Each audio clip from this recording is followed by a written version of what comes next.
আজকে যাবো একটু বাড়িতে, আর আমি মাম্মামের ঘুমানোর এতক্ষণ ধরে অপেক্ষা করছিলাম। দেখো না, নিজের বাড়িতেই চোরের মতো আলমারি খুলতে যেতে হচ্ছে। একটু যদি খুট করে আওয়াজ হয় না, সঙ্গে সঙ্গে ও ঘুম থেকে উঠে পড়বে। তাই ও যখন ঘুমায় আমি চোরের মতোই আলমারি খুলি, আর ও না ঘুমালে না আমি রেডিও হতে পারবো না। আর যখন ও জেগে থাকবে তখন আমাকে রেডি হতে দেবে না, হয় জামা ধরে টানবে, না হলে সিঁদুর পরলে সিঁদুরের কৌটো ধরে টানবে। দেখছো কেমন চোরের মতো আমাকে আলমারি খুলতে হচ্ছে।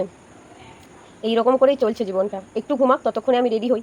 যেহেতু মামামটা এখন ঘুমাচ্ছে, এই সুযোগে আমি একটু রেডি হয়ে নিই। ও উঠে পড়লে না, রেডি হওয়া তো দূরের কথা, আমার মাথা খারাপ করে দেবে। সিঁদুর দেখলে সিঁদুর করতে চাইবে, যাই দেখবে আমি যেটাই করবো সেটাই করতে চাইবে। অবশ্য বাচ্চাদের ধর্ম এটাই। আমি আজকাল এই ক্রিমটা ইউজ করছি, মানে চারিদিকে খুব রিভিউ, তাই ভাবলাম আমিও বা বাদ চাই কেন। নাইট ক্রিমটাও ইউজ করছি, ফেস ওয়াশটাও। মানে ভিজিবল কি রেজাল্ট আসছে জানি না, তবে ইউজ করছি, যাকে বলে স্রোতে গা ভাসানো। ব্যাস, আর কিছু না, একটু পাউডারটা ড্যাপ ড্যাপ করে নিলে হয়ে যাবে। শুধু মাম্মা ওঠার আগে আমাকে মোটামুটি নিজের এই থোবড়াটাকে একটু ঠিকঠাক করতে হবে। বাড়িতে যাই না, মানে গাধার মতো যাই, কি বলবো আর। সে মানে বাড়ির লোকজন আমার প্রতি খুব বিরক্ত।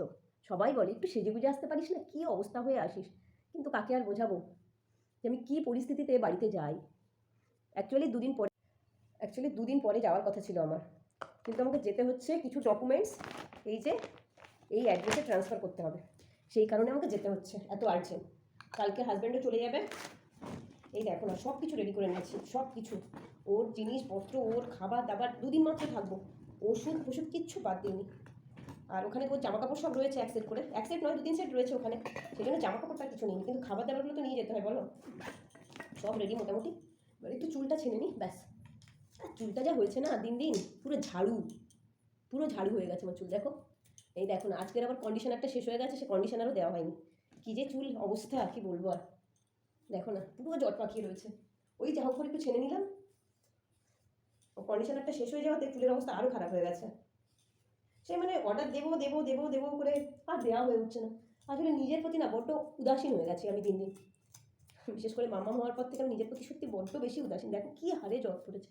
আগে এই চুলটা নিয়ে আমার কম ফ্যান্টাসি ছিল না, কি না ভালোবাসা। মাম্মা উঠে পড়েছে, ওর জন্য এবার খাবার বানাবো, তারপর পূজা দিয়ে দুগ্গা দুগ্গা করে বেরিয়ে পড়বো।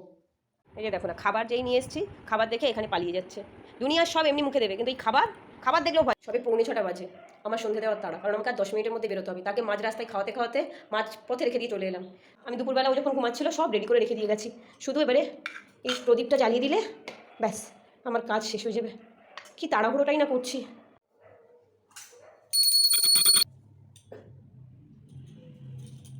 ফাইনালি বেরোতে পেরেছি। বাপরে কি দৌড়ঝাঁপ করে বেরোলাম।